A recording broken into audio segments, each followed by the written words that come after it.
What's going on? Welcome to Buffalo FamBase and the first episode of Ruben's Rundown with the legendary Hall of Famer himself, Ruben Brown.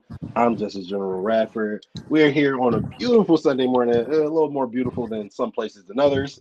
But Yeah, look at got Ruben Brown here out here looking like he's somewhere warm. Looking yeah. real. How you feeling, man?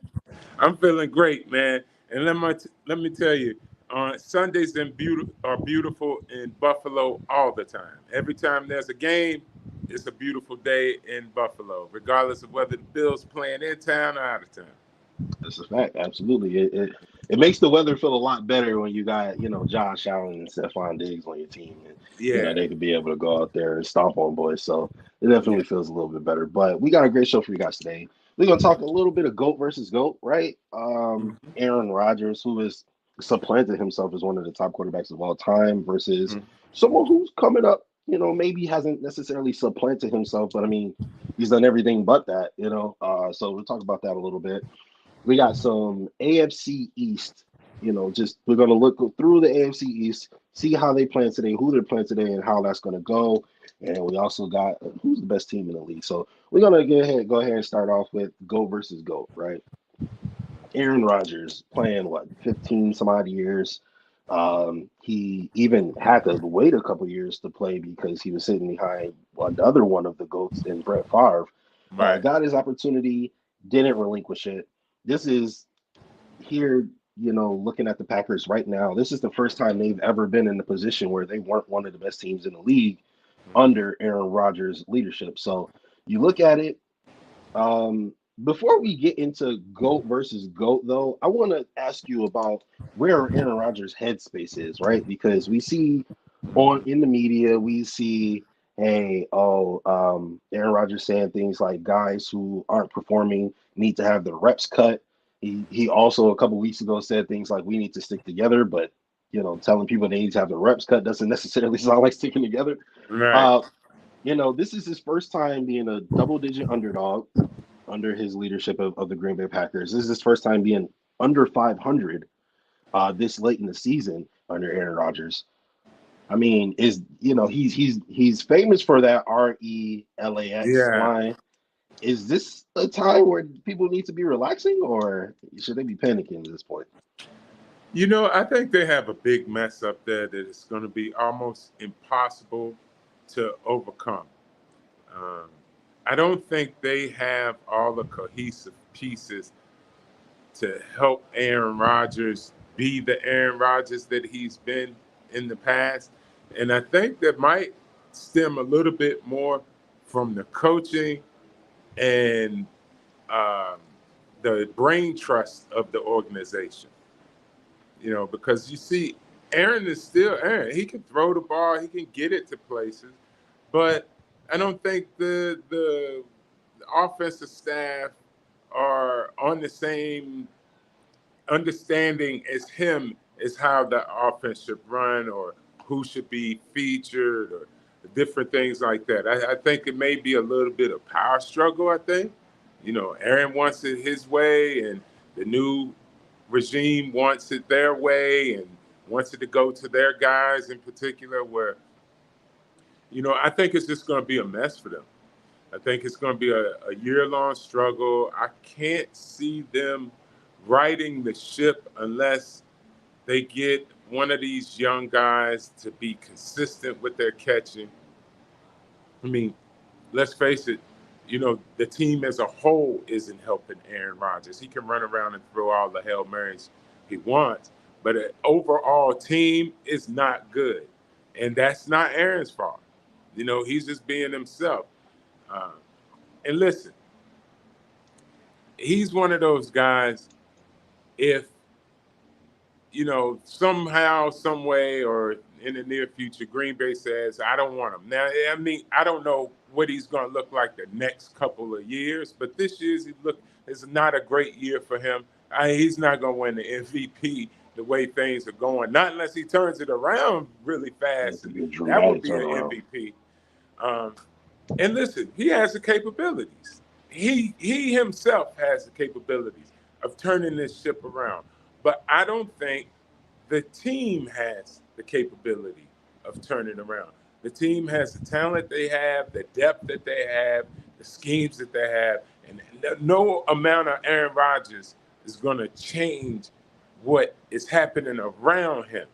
He's trying to tell them, come in, listen to him, be a part of what he's done in the past and what he knows and understands as successful football. But also, you have to think these young players that Aaron's given the task to bring along and develop also have new coaching staff, new philosophy whispering in their ear, other than the Aaron Rodgers philosophy.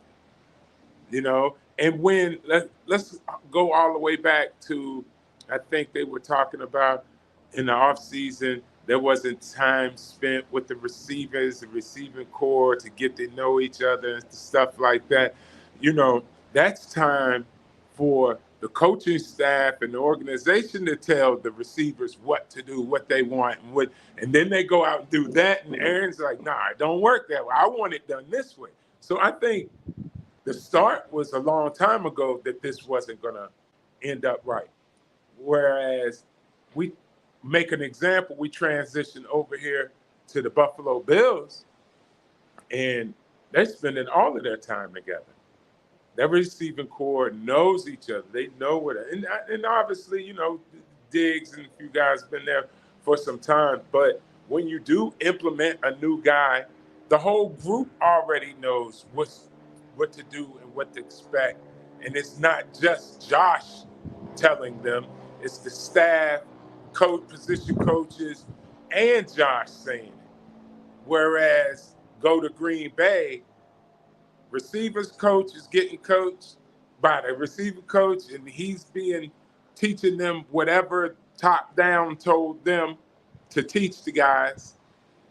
And then they get out on the field, and Aaron sees it and is like, no, I don't want it that way. And the player's like, well, the coach coached me that way. You know what I mean? So it's going to be a time when they're going to have to find their way together.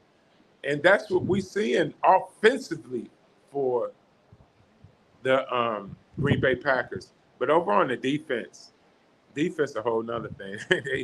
There's talent and a lot of different things that are keeping Aaron Rodgers' team from being able to just relax. They don't have that luxury right now, especially at this point in the season.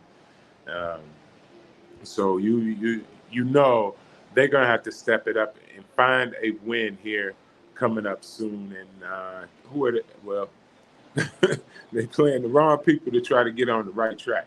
Yeah, it's not a great matchup to get right when you have to go into Buffalo on Sunday night, and go up against a team that, hey, they have it together. They have it together maybe better than anybody in the NFL right now. They rock. You take a look at, to your point, you take a look at, about how Aaron Rodgers and his wide receivers are. There's not the same trust there. There's not the same continuity there. Aaron Rodgers, is how big of a deal is it that Aaron Rodgers and Devontae Adams split up, right? We saw the Instagram post last year where they were like one final dance, and they went through the season. They did it. Aaron Rodgers got his big payday, and then Devontae Adams got his big payday in Las Vegas. Now, I don't think the Las Vegas is completely done right now. I think there's still an opportunity for them to turn it around and make the playoffs possibly. Yes. I don't see the Packers as a threat at all in terms of winning a championship. So, like, how important was it that, those two guys are not together right now? I'm going to tell you, it's a huge deal. There would be I'll put it this way. If Adams was still with Green Bay and the team had this big overhaul as they have now, they got young receivers, inexperienced receivers, at least Aaron and Adams know each other. And then, that disconnect with all the players isn't that you have Adams there that can go to the receivers and different guys and say, hey, I know what this guy wants, so I'm going to help you be where he can do his thing, and vice versa. So when you get rid of Adams, you lose the ability to communicate with all the other new moving parts that you add to the program. You know, you actually losing part of A your major essence. line. Yeah, Yeah, that makes communication. you good. Yeah. So, and then you go over there, and this is the upside for the Raiders in the opposite. Is it's not, it hasn't started off as great as expected over there for him in with the Raiders, but he's working with a guy he knows and trusts, has been there for a long time, and they all have the similar culture. They're not learning it for the first time. Adams is probably the only guy coming in learning that system. Everyone else has been learning it, breathing it, and now an extra factor of, hey, we have a personal relationship with the quarterback is going to enhance that eventually. We're going to see more good play, and they're already pretty competitive. You know, so you don't sleep on the Raiders, but you can go to bed, you know, set the time cooker for your crock pot on Green Bay because they ain't cooking jack. They ain't, they ain't going nowhere. I can't wait till my Bears get another hand at finishing them off. But all of these little things are unique. Listen, I'll give you an example. Look at how the Jim Kelly era was able to add Andre Lofton into the mix. You know, they didn't miss a beat. They actually picked up. Before they were already the K gun. But then they go out and get Lofton, and then it was rocking. You know, now these are all old mature guys. This is a guy, a well-established guy coming into an established system, not an upstart rebuild, not a, oh, we're going to get a bunch of good players together and put them in and run them. No, this is a tried and true K-Gun system. We've been running it with Andre Reed and Thurman and Messalars, and now we're going to just add, you know, James Lofton James to it. All Lofton. right, Yep. we got a whole nother game. Now we just amped it up. Whereas, you know, the scenario, if you break it down and you got a new offense, new players, all of that, there's too much that has to come together offensively to be cohesive in order to be successful. So this draws me all the way back to Aaron Rodgers. That's the example, people. He's in a tight spot. I'm going to expand on this and give you my own personal experience. When Greg Williams took over for the Buffalo Bills, he brought in an offensive line coach, Ronnie Van Clerk. And Ronnie Van Clerk had coached in college and had some experience. But, you know, they believed that he was going to be an up-and-coming coach. And they thought he was going to be the next Joe Gibbs. He comes in, things don't work well. I'm the only really returning offensive lineman to the line that knows anything about the culture of Buffalo. There's new head coach, new everything. Everybody in the building's new. The new people try to create a new culture, a new environment, one that I, a veteran, have to learn. You know what I mean? The coach that's coming in has never been in the NFL, and he has to learn. And we struggle, right? And when we struggle, I went up and I talked to Greg Williams. I said, hey, man, we might need to call in like Bruce Matthews, a veteran offensive lineman, to come in, give me some support and help so I can help communicate with the coach and the players. So we can get to where, you know, I'm the Pro Bowl player, so we can get some more Pro Bowl players out here. And they were basically telling me, and the conversation went back and forth, back and forth. They said, well, Ruben, you're a Pro Bowl player. And if we just put the guys next to you and Ronnie coaches with you, they all get better. I'm like, wait a minute, I'm working on me getting better. Right. And if I got to stop doing what I usually do to be a Pro Bowl player, now I'm not going to be a Pro Bowl player. Yeah. Now I'm back. I'm coaching you. I'm coaching the guy next to me. I'm teaching him. I'm teaching the coach. The coach, I'm learning I said, no, man, it don't work that way. I need a guy that's capable at this level to come in and work with me and coach me, not a guy that's learning at this level. Um, and that's no disrespect to young new coaches.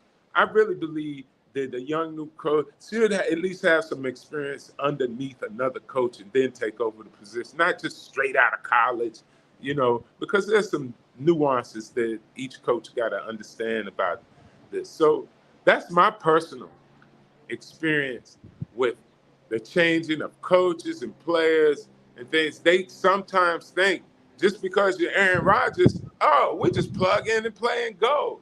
And it's like, nah, you might be taking away from what actually makes me what makes me, Yeah, you for know? sure.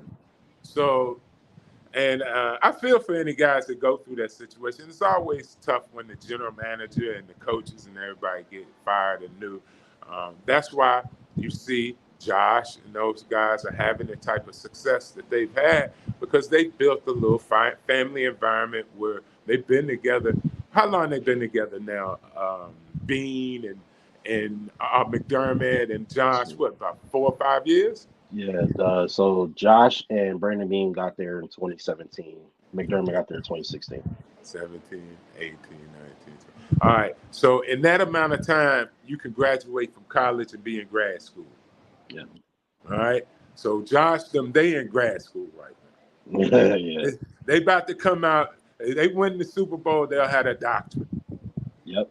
You know what I mean? So that's the way you can look at it. And that is something that our Buffalo Bills fans should always remember. When we get frustrated about what happens with our teams, because I played on the teams when things weren't going well, it's just going to take some years to get the right thing together. You don't get it in 1 year. You don't get it in 2 years. 3, 4 is a respectable, reasonable thought process that you can put together a Super Bowl team within that amount of time. And also you got to realize at some point it's like fish, the due date, you got to throw it out and restart. And that's a hard pill to swallow for teams. I mean, look down there in Carolina right now. Where McDermott came from, they used to be riding high. Now they got to tear down the ship and restart. Yep. Absolutely. And to your point, it kind of makes you think about how the trust between a quarterback and his wide receivers is so paramount. It's super important. Aaron Rodgers had the Jordy Nelsons and the Greg Jennings and the Randall Cobbs and the Devontae Adams, guys that he actually trusted, and he was able to perform well. Tom Brady had your Julian Edelman's, Danny Amendolas, Randy Moss, things like that, Troy Brown, and then once Tom lost all those guys that last season where he was in New England. He had nothing to work with because he didn't trust anybody. That's it. And now Aaron is in that position where he doesn't have anybody to trust. But who does have somebody to trust? Oh yeah, it's Josh Allen. Yeah. Josh Allen got a couple people he trusts, right? I'm like the NFL commercial when I go to bed now. I love you, Josh Allen. I love you, Josh Allen. That's awesome. I think that's the coolest insert in all the commercials. I love that part because that is all of Buffalo. That is really, whoever did that commercial, they must have spent some time in Buffalo because we go to bed with our Bills uniforms on. For sure. Absolutely. Speaking of Josh Allen and having somebody to trust, Stephon Diggs, Gabriel Davis, Dawson Knox. You talked about how the Packers don't look like a cohesive unit. And we talked about how it doesn't look like there's any trust in the locker room between the players, et cetera, et cetera. Mm-hmm. And then you look at the Buffalo Bills, who, there's ultimate trust there. They are like a family. They're all best friends. They are in the locker room having karaoke sessions. They're outside locker room. They're, when they leave the stadium, they talk about how they really just hang out at each other's house and play video games. Yeah. How much is that family dynamic important to the success of a football team? And when you guys were out there with Kelly and the Thomas and the Reeds and the Bruce Smiths and when you were out there with those, what was the dynamic like? Was it a family dynamic? Yes, it is. You have to be family. Once the players feel like they're all a family, it's almost impossible to break them up. They're going to stick up for each other and everything. They're going to try harder for each other. And having a family, listen, we all feel better, perform better when we're with our family. Not, I'm talking good family now, because Justice, we all have bad family. We all got family that we don't want to call to the barbecue, but when they show up, we say, "Oh." But the whole group as a whole is excited to be with each other. They're drawing on each other's inspiration. And when I showed up to Buffalo, it already existed. I just fell in line. Jim was showing us how to do it, how he would have family gatherings for all the players to, either bring their family or just them, just to bond off the field. And then in the locker room, it was nothing but fun and games. We really made it fun coming to work. When I came there, uh, I'm the first round draft pick. I come into the locker room. They show me my locker. I sit down, and Chris Moore says, "Hey, there's a phone call over there." This back in the day when they had a phone hanging on the wall, and if somebody from upstairs wanted to call in the locker room, they'll call the locker room, and Chris Moore was closest to the phone, so he pick up the phone and say, "Hey, yeah, Ruben, there's a phone call for you." So I go over to the phone. I put the phone to my ear, and I'm like, "Hello?" And nobody answered. I said, "Hello?" Everybody in the locker room laughing. And I'm yelling, "Hello?" I'm like, who the hell is on the damn phone? I look at the phone. It's shaving cream all on the earpieces. I got Oh, shaving cream all down my face. So it was that way from day one in our locker room, and that was a way one to have some fun and welcome me in, and then after that it's like more family outings. We sat next to each other on the bus joking and laughing and really enjoying it. So you see that on this team, you know and honestly, what I see on this Buffalo Bills team from these videos that they keep putting out and stuff, I'm gonna tell you, man, I know they're going to the Super Bowl. That is exactly the same thing that we was doing in the locker room with Brian Urlacher the year that we went to the Super Bowl. Lance Briggs and Brian Urlacher played and had a game every day that everybody was involved with. We constantly had little challenges and fun activities nonstop. We were singing karaoke, just like this team right here, the exact same thing. So when I see it, I'm like, oh man, these guys are on the road. They yeah. got the juice. They got what we had when we went to the Super Bowl. So I'm excited about seeing it. I get a little choked up because I'm like, oh, that's a flashback, you know. That's really cool. So you talked about how it is really important to have that camaraderie, when you want to develop a winner, right? Um, Now, in like say your later years with the Bills where things weren't so great, right? Did you see the dynamic switch? Was there less of a family dynamic?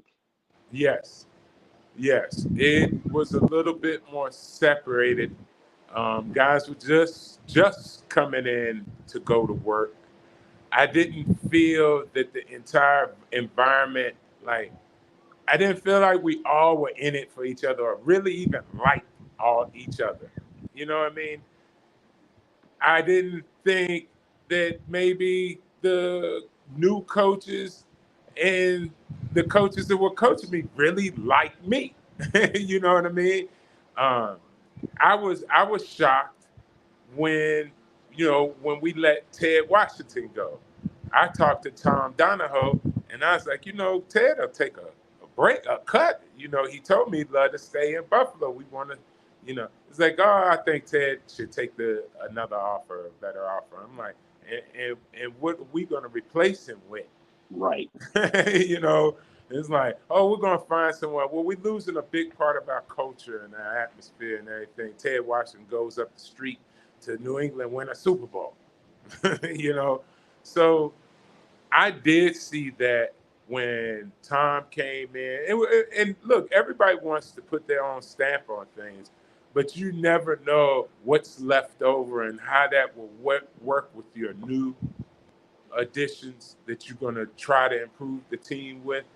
And what they were doing, we all were just pieces. We weren't like Jim them were. They got together, bonded. Daryl Talley, I mean, they was locked, man. That Daryl think I played with him. I came in the year he left, but he still think I was a teammate of his, and that's how he treats me. Yeah. You know, and see, that's the Buffalo Bill way. Daryl Talley is the Buffalo Bill family way. That's how when anyone comes to Buffalo, that's why Von Miller loves Buffalo, because that environment is back. Whereas when John Butler, Marv Levy, Thurman Thomas, Bruce Smith, Jim Kelly, Andre Reed all walk out the door. And Ruben Brown's left just telling the good old story. Everybody's looking at me like, yeah, okay, yeah, all right. I'm like, but no, it works. Listen to me. Yeah. I'm like, let's get together. Let's do this. I don't have time for it. I'm busy with something else. I'll see you the day of. So a lot of that connection in time was lost. And once you lose that, you lose really the ability to get that extra inspiration you have when you fighting with your brother or your family. Yeah, absolutely. And we talked about a little bit about just, the camaraderie and the family dynamic and how that is, ultimately beneficial for your team. But we have a question from one of the beautiful fans in here. Thank you guys for supporting, of course, as always. She's asking, what are the similarities between Josh Allen and Diggs, and how much does that remind you of like the Kelly Reed, connection? You know, I definitely there's some insight. I think in Jim and Andre's case, I think Jim had more of an alpha personality than Andre, um, and they work well together somehow. I don't know, because if you know each one of them individually, I'm like, man, how can I never seen Andre and Jim argue honestly. And I was surprised about that, because if you meet them individually, you'd be like, there's no way Andre's gonna listen to what Jim says. And then Yeah. there's no way Jim's gonna listen to Andre says, but they do, and they get along. And they treat each other like brothers. Oh yeah, that's my bro. They're brothers. Whereas Josh and Diggs, I see them more like partners. You know what I mean? They like partner. That's my road dog right there. That he's like Tom Brady's Gronkowski. Yeah. That's the way I see it. So the dynamic, like, I don't know Josh personally and Diggs personally, so I'm on the outside of that one. But on the inside of knowing Jim and Andre, you'd be like, man, these two alpha dogs, there's no way they're gonna mesh. But somehow, they brothers, and if you see them together, they talk like brothers. They react like a brother, like your brother. They'll be, one will tell the other one to shut up, and the other one will tell the other one to shut up, and both of them will shut up. And they'll be, they'll go through their thing. But where I don't know that how that works, but from what I see from Josh and Stefan, it's more like me and my home, like me and Ted used to be. We used to get together, go over each other's house, hang out, barbecue together. We rapping about it, everything. Football wasn't the only thing. We just like to be partners. And I see Josh and Diggs more like that. They seem to me, to be partners. No, So that's guys, awesome. invite me out, then I can speak on it. Yeah, absolutely. Hey, we want to definitely get these clips up so Yeah, the players can see them. yeah. Definitely. But let's get a little bit more into some of the games that's happening this week, right? We're gonna go through real quick the AFC East and what that looks like as of right now. Obviously, the Buffalo Bills. Yeah, He do look mad comfortable right He out there in the yeah, sun, skin yeah. glistening, looking. I'm loving it. Yeah. Shout out to Jake Jordan. Um, so we got Miami, Jets, Patriots, right? Actually, I should say Jets, Miami Patriots, That's right. because the Jets are second in the division as of right now. And today they play the Patriots. Mm-hmm. So looking at what happened last week, right, with the Patriots, Billy Zappi and Mac Jones didn't put on the best performance in Chicago. And Justin Fields was able to throw the ball all over the yard. They were able to put up a lot of points and really just kind of like thoroughly embarrass the Patriots on prime Yeah, time. Um, and the Jets, on the other hand, the Jets have been looking extremely good. And even when things kind of like faltered, and they like for instance, Brees Hall, their yeah, star rookie running back got injured. They go out and get James Robinson from Jacksonville. So yeah, the brain trust in New York, uh, the Jets case, I mean, and the Giants as well, but in New York Jets case, looks like they actually have an idea of what they're doing. So what are you expecting this game? Expecting from this game today between New York and New England? I'm expecting to see a rugged game. I don't expect initially to think that there could be like a big scoring game because I'm seeing both of these guys going to want to run the ball. Even though the Jets lost their star running back, we go out and get a guy that says, "Hey, we're going to keep running the ball regardless," and everything's going to come off of that run and being able to stop the run. So the Jets are one of those unique things that happens to teams that now everybody wants to happen to them, except sometimes. Just when you thought we were done, we're actually competitive and we're contenders. And they're a very dangerous team because they play off the mistakes and turnovers. Um, and their young DB that everybody's talking about, Sauce. He's the sauce. He's hot sauce. So they have some fire. Um, I see the Jets more than likely coming away with this and start to establish themselves as a real team. Like I think we were talking about this earlier. You know, you put these games together at the beginning of the season, we're gonna be like, yeah, the Jets are gonna lose and the Patriots are gonna win, right? Well, now we what 8 games in the season, and we're sitting here and saying, "Whoa, the Jets are 2 instead of the Patriots 2 or 1." The Patriots practically going to end up at the bottom of the heap when this is all said and done. Not unless something drastic happens.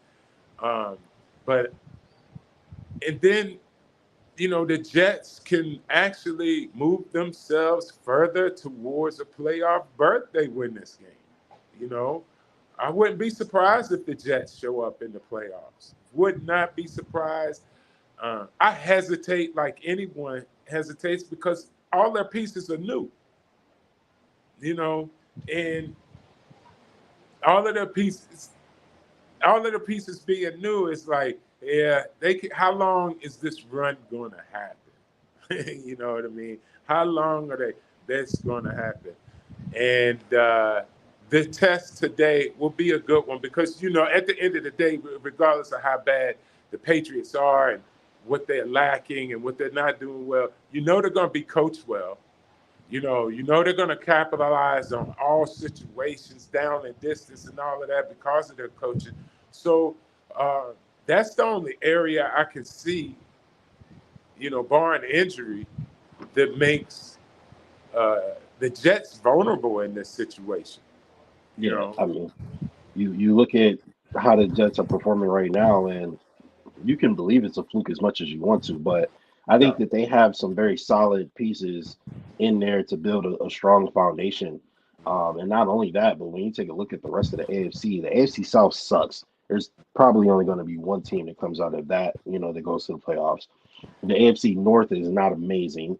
I feel like everybody has similar lower records, but yeah, the top team out of there may be the only team that comes out. The Yeah, AFC West may be a different story, but I don't. Earlier in the season, I was thinking maybe three yeah. teams.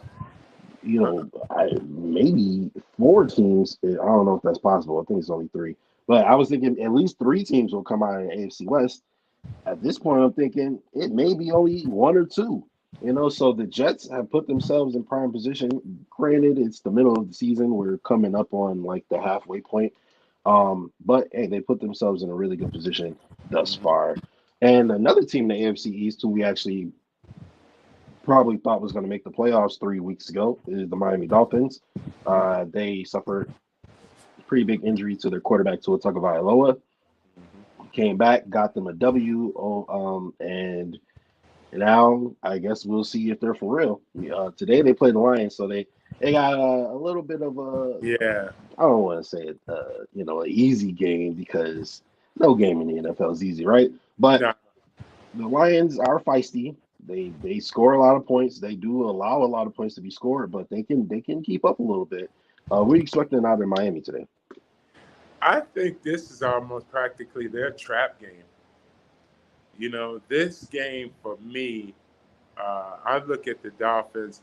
If you beat, and I'm not saying beat Detroit handily, all right? No, you don't have to beat them handily because they're an NFL team, and we see they're feisty. Like you said, that's a scrappy team. So you're not going to just roll your helmet out on the field and win it because the Miami Dolphins logo on the side, Dan Marino played. No, they're going to have to earn it, and I fear in them earning it, it actually is going to take a toll on them. And the first stage of this test I see for them is to win the game, right? Win the game at all costs. The second test is a little bit out of their control, but how do they physically come out of the game? Are they banged up at quarterback again when they come out of the game and win? Are they banged up at another position when they come out and win? Because going forward, it will make it tough for them to play better teams if they have these injuries. It's already shown. They've already shown Tua gets hurt, the whole apple cart gets turned upside down, and the thing slows down. Tua and healthy. Now, I'm talking about a nice battle for a third AFC team to get into the playoffs. But I mean, if we go Bills, Jets, Dolphins, all right, that on the table. I go back and I say again, the Dolphins have every opportunity to win this game, right? Doesn't mean they're going to win it because Detroit's not going to give it to them. No matter how bad they are they're not going to give it to them. Dan Campbell's going to fight tooth and nail, and that's what he's been coaching. We watch Hard Knocks. You know the guy coming to fight, so you're going to have to fight him. Miami's got all the tools. They got all the weapons. Everybody healthy, defense adequate enough to put the pressure, stop the run. Special teams is there for them, but they got to do it, overcome any mistakes. They stay healthy. Now, they make themselves look really good going forward because right now is the prove it moment for every team in the league. We're weeks away from December, all right? And when December hit, no more I lost the game or make it up. Yeah. you know, Literally the time is now, this week. So the time is now for the Dolphins to put their consistent package out there on the field and get a win against a predicted team that they should beat. But hey, it's the NFL still, and they got to come out healthy. I think that more than anything, Justice. I mean, they can't come out of this game beat up, or else they messed up. And that's weird to be saying about the whole thing. I could be talking about the passing scheme, the running game, the coverages the defense plays, and this, that, and other. But at the end of the day, for the Miami Dolphins to be a formidable opponent, contender, they're gonna have to stay healthy. Plain and simple. They are, and it's easy to say that for every team, right? But Yeah. at the same time, hey, when you look at who the AFC East plays, you talked about how there could potentially be a second or a third team, hitting a playoff slot from the AFC East. Well, they're playing the AFC North and the NFC North this year, Mm-hmm. and the Packers don't look great. The Vikings look really good, but I suspect that they're gonna face a little lull where maybe they lose a few games in a row, right? You can get with the Vikings for the simple reason they make enough mistakes for you to catch them. Yeah, They're not like the Bills. They make enough mistakes that you can right. capitalize on. That's the knock on the Vikings. Yeah. The Packers, like you said, they're not looking like the Bears. You can win the game against Yeah, Chicago. I feel like they have pieces that are going to help them be better next year versus right. this year. And then of course the Lions. Again, we talk about how scrappy they are, but again, you can win a game there. Yeah, And we then got. you look at the AFC North. Bengals don't look hot right now. The Cleveland Browns don't look super hot. The Ravens are good, but they don't look good. Mm-hmm. And then, of course, the Steelers, these are teams you can get W's over. So, hey, if the if the Jets and the Dolphins are able to do what they're supposed to do, Yeah, with the schedule, there's a very real possibility that this could end up being the best division in football, or at least the best division in the AFC. But before we move on, I have to ask you a question. This man came out, balled at the beginning of the season, took a rough injury, came back onto the field, still won that game. As much of a fluke as it was, he still won that game. He made the throw that, was able to get his team in position to win.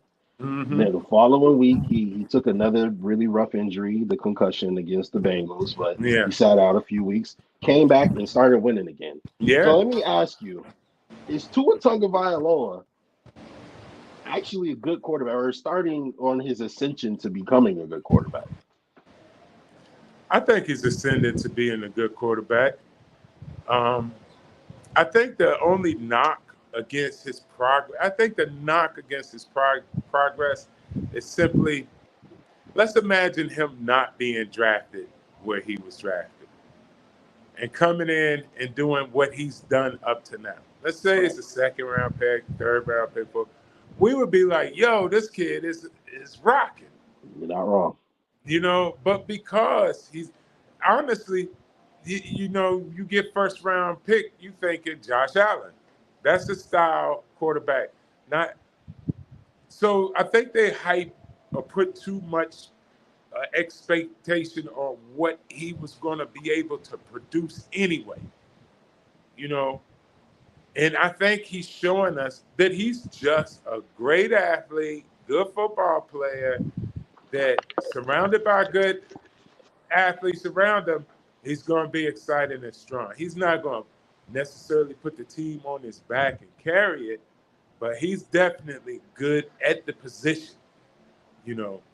So, so I think Tua is a good NFL quarterback. He's young. What's this? His third year, right? Yep. Hmm. And I would say at this point in his game, what he's produced, he's above average. Yeah. He's And definitely above average. and not And only that, but he actually missed a ton of games. So he's really, as far as yeah, games played, he's in his second season. yeah. So the upside, barring injury, is if you're above average and you get better, what happens? You probably going to end up being great. Or and listen, we the talking heads here now. I played the game, but now I'm talking. I understand this, but we all have our opinion about what's a good player, what's a great player, what's a Hall of Fame player. Actually, right now, Tua is awesome. That's a dream that kids. I played O-line in the NFL. I want to be a quarterback, and if I could be a quarterback and all I could muster was Tua Tagovailoa, I'd run off in the sunset happy as hell. I'd be satisfied with that. Yeah, I'm not mad at that. You know what I'm saying? So, it's we gotta be like we don't be too hard on the dude. That's You fair. know, give him some respect because he's an NFL quarterback. I want to be an NFL quarterback. I want to be a shooting guard in the Yeah. NBA. Yeah. you know, you Yeah. know what I mean? So, but I'm not. I'm just a fan. I watch it. I talk about it. And I don't want to be like, oh, he sucked. This guy sucked. He ain't that good. He ain't going to meet expectations or anything like that. Um, you know, but as being an opponent of the Buffalo Bills, you know, I don't wish him the greatest success. you know, Yeah. Right. you know what I mean? Naturally. Yeah. But I do recognize that, you know, he is a top tier quarterback, plain and simple. You know, regardless of what the guys on the other networks talk about, oh, this guy's good, this guy bad. You NFL quarterback, you're an NFL quarterback. That's fair. I mean, if you take a look at his backup, Teddy Bridgewater, I think a lot of people would say he is what we would call an average, slightly below average quarterback, right? yeah, And yeah, at the beginning of the season, we were saying that it doesn't matter that they got Jalen Waddle and Tyreek Hill because Tua is their quarterback and he sucks. yeah. Well, we saw what an average quarterback looked like with those guys. It didn't look good. Look Tua good. came back and he looked really good with those guys. So I mean, hey, he's able Dangerous. to make Yeah. some Yeah. yeah, for sure. Um Jake says he want to be the role player in the NBA because those guys make bank. They do make it back. I mean, Yeah. yeah, Come on. I get absolutely. down there and throw some elbows in the low post. I That's know about that's it. right. We tell it. Yo, I tell you my little basketball thing. When we was in college, I used to go to the basketball gym with all the, you know, Morningstar, all the guys that would play at Pitt that were eventually going to go off to the NBA. And they asked myself and Sean Gilbert not to come anymore. Because, you know, they would let just the students to come, guys that knew the players, like come up and run. And we played football. So they'd be like, yeah, we could come run a game. We was too rough. And they were like, nah, guys, this ain't football. This basketball. we, but they all taller than us, but we roughing them up. They like, nah, Yeah, get more out of here. physical. Right. They're like, get Absolutely. out of here. That ain't football. That's some street ball y'all playing. Jail ball. yeah. We elbowing them in the hip and everything. They're like, man, no. Absolutely. All right. Last but not least, we have who is the better team between the Bills and the Eagles, right? Now, the Eagles have won every single game they played so far this year. Obviously, they're undefeated. Today they have the Steelers, who just, it just came from a win over the Bucks. Who say what you want, still a pretty good win, right? Now they have the Eagles, and Jalen Hurts looks good. That run game looks good. The offensive line looks good. The defensive line looks incredible. Secondary looks good. Linebacker. The Eagles look legit right now. Yeah. Who is the better football team? The Buffalo Bills or the Philadelphia Eagles? The Bills are, all right. Um, the Eagles are more committed to the run than the Bills are. All right. That's clear. It's a fact. Play action, all of that stuff that they're doing, run game. Defensively, they're both stout teams. I'm pretty sure the Bills edged them out on everything at the end of the day, as good as the Eagles are. But when you compare the Bills against the Eagles today, I don't think there's a they're not close. You know what I mean? I mean, because you match man for man and go across the board at all the positions. I think the only place they might edge the Bills out is are their linemen, interior linemen better than the Buffalo Bills? All right. Yeah. That's about that. After that, it's the Bills all day, everywhere, all over the field. And then, as good as Jalen Hurts is, Jalen Hurts has not shown us what Josh Allen has shown us. I am not naive in saying, or I'm not so much a Buffalo Bill fan, believer, alumni that I can't say Jalen Hurts could be as good as Josh and is doing things that could put him in the same air as Josh. But right now, Josh is way ahead of him. And I said, in just one simple fact, and everybody that talks sports knows this, Josh can put the team on his back and go. All right? That's the whole difference than Jalen, working the system, getting the ball, play action, scramble here and there, whatever. No, Josh comes straight out. I'm gonna throw it. I don't see it. I'm running. And it's all in my hands. I could tell the court. I could tell the coach, hey, no. I want to do this. Yeah. Whereas Jalen, they'll ask him a suggestion of what he might want. He's not there What do yet. Yeah. Yeah, what do you want to do, Jalen? I think we should do that. Okay, that's a good note. But we're going to do this. Yeah. With Josh, it's different. It's coming over the. I'll tell you, one of the greatest experiences I had was playing with Jim Kelly. It was my first year. And this is where Josh is today.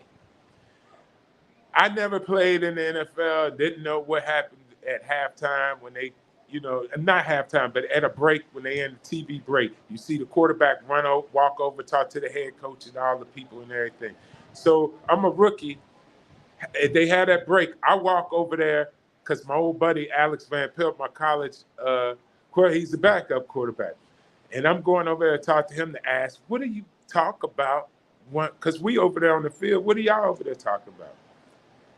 And I listened in to Marv Levy simply give instructions on time, distance, what's been going on defensively. They've been running this, that, and other. You might want to think about if you get this, throw this, or run that, or whatever. But it was all Jim's choice. Jim was just coming over to get an update, right? Jim called the play. It wasn't Marv Levy like, okay, I want a quarterback sneak right here. It was, no. It wasn't Marv, hey, I want you to go to Andre. No. It was Marv was like, hey, you got X amount of time on the clock. It is X down. We got these many downs. If this comes up, we could possibly call timeout. If we don't need the timeout, all of that was being talked about on the sideline. Not one time did Marv say, run the I power. He was like, you might think about it. If you got a formation based on the defense over there, that's how Marv was talking. And is that how they were able to get the K gun to work so effectively? Because Jim was just on the field calling everything? Yeah, because it was more like the K gun is a 2-minute drill, put into regular situations. Everything's abbreviated, the talk, the everything, and everything's designed to hurry up and get you back to the line of scrimmage. So you wouldn't have time for Marv Levy and the offensive staff to call in a play in between it. Just want to have time because you want to get back there and go. So Jim, based on the formation and whatever they decide to start out with, they got everything out there for him to deal with. All right, I pull a tight end, move him over here, and we're going to run this play. We're going to spread them out. We're going to dive up the middle. We're going to bunch them in. We're going to run a play action. Jim had the freedom, him and Kent Hall had the freedom of making all of those decisions on the field. Because the coaches put the playbook together and said, hey, here's what you work with. This is what you're going to work with. You figure out, we're going to tell you when the defense is in this, you remember what plays you like to run when the defense looks like that, and go. And I think that's what you're starting. That's the ability Josh has opposed to Jalen. Jalen don't have that ability to just walk over there. They're going to go over there and say, hey, we're going to run the Philly special. You're going to hand it off to him. They're going to talk through all of that nonsense. Yeah. Whereas when it's in Josh's head, Josh has come over there, all right, what's my looks out there, all right? You're getting cover 2. You're getting a safety coming down late. You're getting a blitz off the edge. You're getting a stun up front. You get all that information, and Josh go, all right, we're going to run this play. Because it's the John Madden playbook's in his head. Mm-hmm. You know what I mean? You already know, all right, scroll through your play. I know the play for this. I'm going to run that dive. You know what I mean? And the coach didn't necessarily call that. It's because it's ingrained in him like Jim. And so that's when you're getting good. And Jalen's not there yet. He ain't there. Yeah, he's not. And I mean, that's fair to say he's only in the second year. Like we're not Yeah, like yeah, dissing him or anything. He's just not. Josh wasn't there in his second year. If you look at Josh's second year, his first year he didn't have anybody he could trust. Going back to the whole trust right. factor, right? He had Kelvin Benjamin. I mean, Charles Clay was the only guy he really had he could trust, right? Second year, you get a Cole Beasley, you get a John Brown, and Cole Yeah, Beasley is the ultimate trusting, wide receiver. He's your Julian Edelman of, yeah. for Josh Allen. And another thing about Josh, you mentioned how the Eagles kind of have like a better interior offensive line, but the thing about Josh is he's able to nullify if Yeah. if the interior offensive line isn't great, right? Because Right. he can take a defensive tackle, slam him in his face, and throw him to the dirt, and then run past the defensive end. Like he just has this skill set that's unmatched. He has this strength, this size that's unmatched. He's top 1% in the Wonderlic scores. Like he Uh, just has everything, yeah, right? yeah. And it's not really, hey, Jalen Hurts could potentially be that, right? You We could. we seen him. You saw him at Alabama. He got his job took by who was Yeah. it? Tua. Tua. He got his Yep. job took by Tua, right? Yep. And then he went to Oklahoma, still being Jalen Hurts, and people was Didn't like, face him. yeah, I don't know. He's not that Yeah. good of a quarterback. He's a running back. Yeah. Yeah. 2 years later, he's got his team looking like a Super Bowl contender. Yeah. I granted there's a great team around him, but a lesser quarterback could not have them in this No. position. Mm-mm. A lesser quarterback would not have the success that he's had. And he has to be respected. He's an up and coming guy. You gotta say it. I mean, all the signs are there. I mean, because you take him and put him in another situation, he might struggle a bit. Mhm. You know, it could affect his development. But the Eagles have given him a soft place to land, so to speak, Right. where he can blossom with his talents. They're not putting no pressure on him. It's a run attack mainly, and then they, with some college aspects of the RPO stuff in there, which he's outstanding at. You know, Yeah. I I, think I he's gonna be grow into a better player as long as things stay like they are for him. Absolutely. As long as he keeps progressing, the team keeps making smart decisions in terms of personnel, who to put around him, the coaches that are being put around him, the energy, the environment in the locker room. As long as those things stay, getting better and developing the way that they have been, I feel like, yeah, absolutely. And this is the last question that, before we get up out of here, I got for you, right? I've always been a proponent of Josh Allen is the most physically gifted quarterback who has ever stepped foot on a football field, right? Mhm. And in terms of everything I just said, size, strength, speed, the mental aspect of it all, like he just has inherent gifts, intangibles that cannot be replicated, right? Right. But if let's say the New York Jets would have took Josh number 4 and the Bills would have took Sam Darnold number 7, I do think that Sam Darnold would be having a better career than Josh Allen at this very moment, Oh right? yeah. Because I feel like the culture that the Bills were building was a lot better than the culture that the Jets was building at the time, right? Yeah. And so I wanted to ask you, how important is it for the talent of a player to meet the right circumstances and the right culture from a football team? It's key. It's the biggest part of an NFL player's development is to have the right culture in which every player isn't alike. Some NFL players are straight up mercenaries. You can plug them in any organization program, they are going to come and do their job and they're going to be good at it. Others need support, need a little water and need a little flour and, someone to give them insight and when to pull back the reins and then when to let them go. And if you don't have that environment for those particular players, then you stunt their growth. And for a lot of them, they never even get to grow, you know. So it's a huge thing to establish the right environment for the players to develop themselves and improve. You know, I say it over and over. I mean, I was so fortunate to come in. I was just simply a piece that they could put in and plug in, and I fit with what was already happening there, the environment, the family. And that's due to the organization's research that they did to know that if we bring this kid to Buffalo, is this guy going to be able to give us what we think he can in Buffalo? Listen, somebody didn't do their homework on Willis McGahee, because when they drafted him, he gets up there and he's like, I hate Buffalo. I don't want to be here. And I'm like, wait a minute, who did the scouting? I mean, now I love Willis, man. That's my homie. But at the end of the day, did you scout him? Because somebody need to tell him he was possibly picked up by Buffalo so he could say, I don't want to go to Buffalo. And then Buffalo could say, all right, we'll pass on him. But yet Buffalo go, no, we're going to bring you to Buffalo. And he get there like, no, I don't want to be.